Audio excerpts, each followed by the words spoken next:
So guys welcome back to you in this class. Fourth part में आप सभी लोगों का बहुत बहुत स्वागत। चैप्टर 7 पार्ट 2 मॉडर्नाइजेशन हम कर रहे हैं। जापान के बारे में हमने पढ़ा था।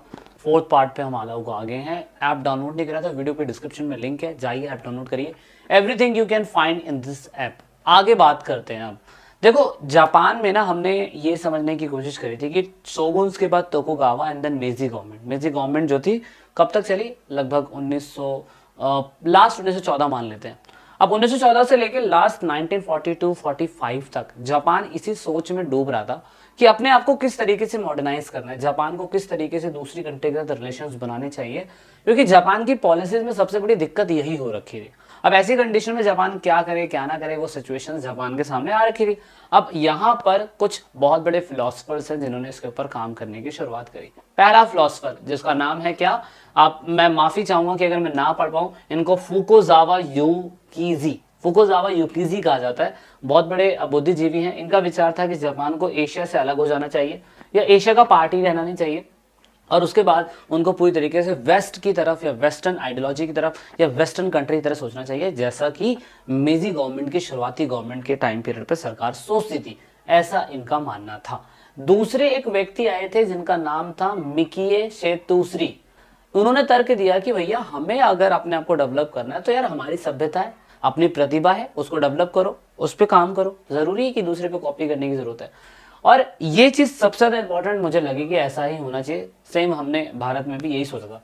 कुछ लोगों का ये मानना था कि वेस्टर्न लिबरलिज्म की फोकस करना चाहिए, हमें डेमोक्रेटेड बनना चाहिए, मिलिट्री को कंट्रोल करने के बावजूद। मिलिट्री कंट्रोल करो लेकिन डेमोक्रेटेड भी बनो।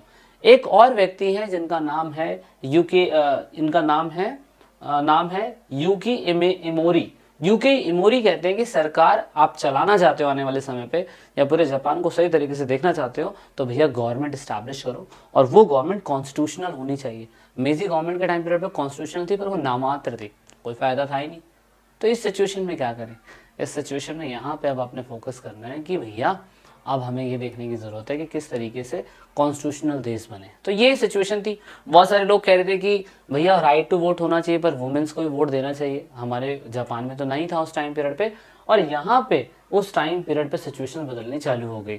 लोगों की डेली लाइफ में परिवर्तन आने चालू हो गए। जैसे अमेरिका के अंदर वीकली पेमेंट मिलती थी, मंथली पेमेंट नहीं मिलती थी, तो वीकली पेमेंट मिलती थी, वो चालू हो गई वहाँ पे। इवन वहाँ पे मैं कह सकता हूँ लोग मॉडर्नाइज होते चले गए। वहाँ पे लोग क्या कहते हैं, पैटर्नल सिस्टम के अंदर आप कह सकते हैं कि न्यूक्लियर फैमिली के अंदर वो लोग रहने लगे, यानी कि शादी के बाद बच्चा अलग रहेगा। और उसके बाद यहाँ पे घर के सामान जो थे मनोरंजन के, वो नए सामान की मांग पैदा होनी चालू हो गई, क्योंकि बिजनेसेस बहुत तेजी से बढ़ गए थे और लोग न्यूक्लियर फैमिली के अंदर रहने लग गए थे। इसीलिए हम कह सकते हैं नई करेंसी को इंट्रोड्यूस करा गया पूरे जापान के अंदर।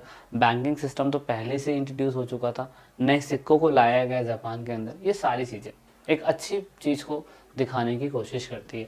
इवन जापान ने अब जैसे जैसे अपने आपको डेवलप किया, तो जापान ने कहा कि चलिए भैया थोड़ी सी टेरिटरी को बढ़ाया जाए। जापान बहुत छोटा सा है, तो जापान ने चीन के ऊपर हमला करने की कोशिश करी, जापान ने कोरिया के ऊपर हमला करने की कोशिश करी, ताइवान के ऊपर। जापान चाहता था कि नई टेरिटरीज को बनाया जाए। तो जापान ने ऑफकोर्स एशिया में जो चीन है उसके साथ युद्ध लड़ा, उससे बहुत सारे युद्ध लड़े भी, और इवन उसकी वजह से वो सेकेंड वर्ल्ड वॉर के अंदर इन्वॉल्व हो गया। सेकेंड वर्ल्ड वॉर समझते हैं ना? सेकेंड वर्ल्ड वॉर में वो पूरी तरीके से इन्वॉल्व हो गया। एक सेकेंड। जब वो सेकेंड वर्ल्ड वॉर के अंदर इन्वॉल्व हो गया, तो उसके बाद आप कह सकते हैं कि चाइना की मदद करने वाला यूएस था, और यूएस का जो नियरिंग सेंटर था वो जापान के पास सिचुएटेड था। जापान ने चाइना से बदला लेने के लिए यूएस का पर्ल हार्बर, जो बिल्कुल उसके पास पड़ता था, देखो आप मैप में देख सकते हैं, ये पर्ल हार्बर, ये यूएस है। यूएस का ये पर्ल हार्बर एक छोटा सा द्वीप है, इसके ऊपर जापान ने अटैक कर दिया, क्योंकि वो चाइना को गुलाम बनाना चाहता था, तो उन्होंने यहाँ पे अटैक कर दिया। अब इसकी वजह से अमेरिका भी सेकेंड वर्ल्ड वॉर के अंदर इन्वॉल्व हो गया।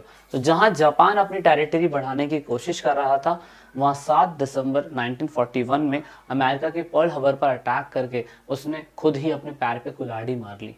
इसके ऊपर बहुत सारी मूवीज बनी हुई है, पीछे स्क्रीन पे आपको दिखाई दे रही होगी, जरूर जाके वॉच आउट करिएगा, डीपली चीजें आपको समझ में आएगी। अब उसका बदला लेने के लिए अमेरिका ने क्या करा, अमेरिका ने खुद जापान के ऊपर उसके बाद न्यूक्लियर बम बनाया, और 6 अगस्त और 9 अगस्त के दिन हिरोशिमा और नागासाकी के ऊपर न्यूक्लियर बम लॉन्च कर दिया और आप कह सकते हैं कि कम से कम 1.5 से 2.5 लाख लोग मारे गए थे। हिरोशिमा और नागासाकी की टोटल कैजुअलिटी की बात करी जाए तो ये बहुत बड़े लेवल पर मैं कह सकता हूँ नरसंहार था कि जो पूरी जर्मनी में आज तक हिटलर ने ज्यूइश लोगों के साथ नहीं करा।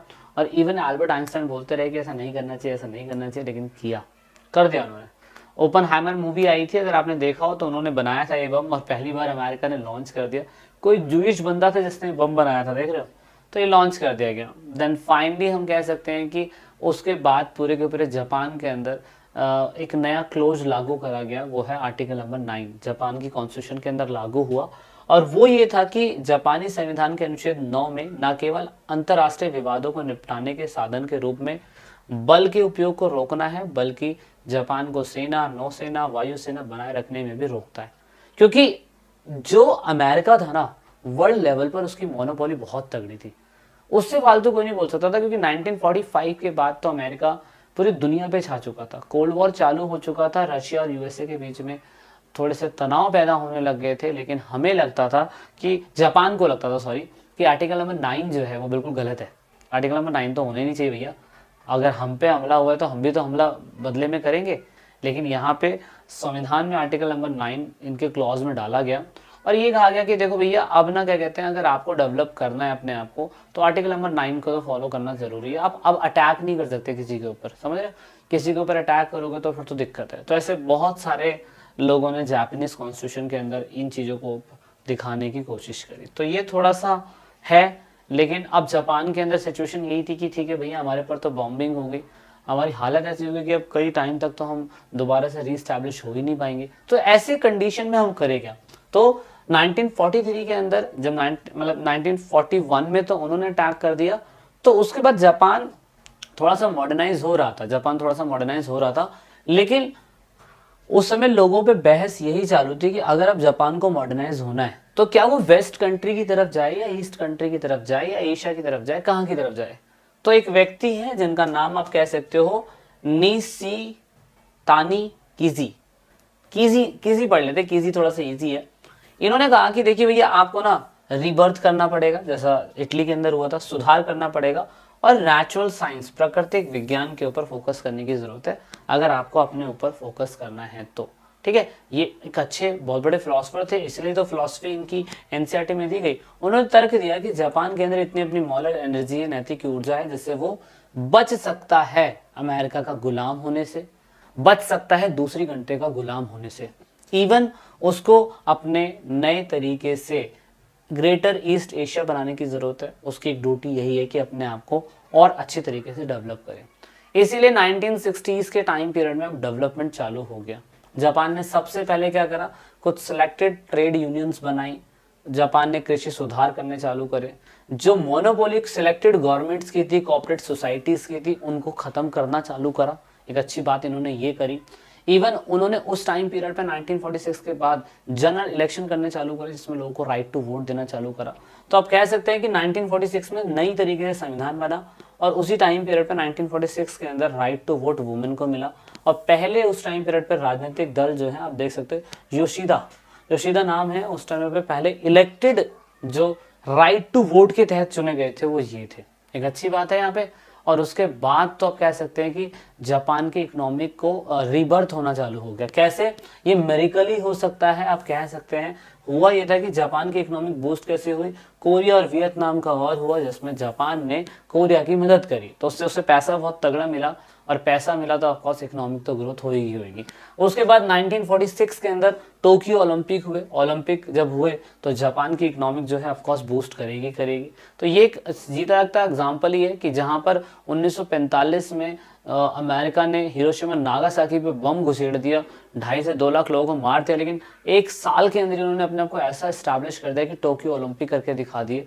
तो अपने आप में ही दिखाता है कि वो कितने ज़्यादा पावरफुल है। वहाँ के लोगों के अंदर किस तरीके से मॉरल वैल्यूज़ है, किस तरीके से नैतिक कर्तव्य उनके अंदर जुड़ा हुआ है। इवन उन लोगों ने हाई स्पीड रेल नेटवर्क्स बनाने चालू करे, जो ऑफकोर्स जापानीज गवर्नमेंट की एडवांस टेक्नोलॉजी को दिखाता है। अब क्योंकि इंडस्ट्रीज बढ़ रही है तो बहुत सारी प्रॉब्लम्स भी आएंगी, तो बहुत सारी बीमारीज भी होनी चालू हुई, बीमारियां होना चालू हुई।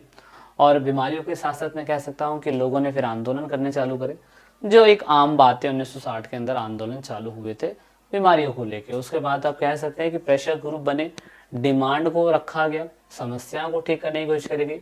1970 के अंदर प्रदूषण के ऊपर काम हुआ।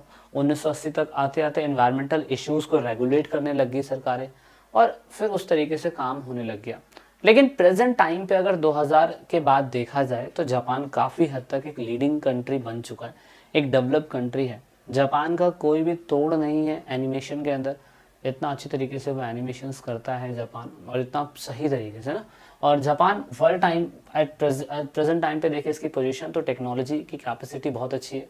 पॉलिटिकल चैलेंजेस होने के बावजूद भी जापान काफ़ी डेवलप्ड कंट्री में से आता है। So this is all about the Japan history. तो आपने ज्योग्राफी, पार्ट टू मॉडर्नाइजेशन और प्रेजेंट सिचुएशन देख लिए। नेक्स्ट क्लास में अब बात करेंगे हम तुम्हारे साथ चाइना के बारे में। तो मिलते हैं नेक्स्ट क्लास में। जय हिंद, जय भारत, वंदे मातरम, भारत माता की जय। वीडियो अच्छी लगी तो लाइक से सब्सक्राइब।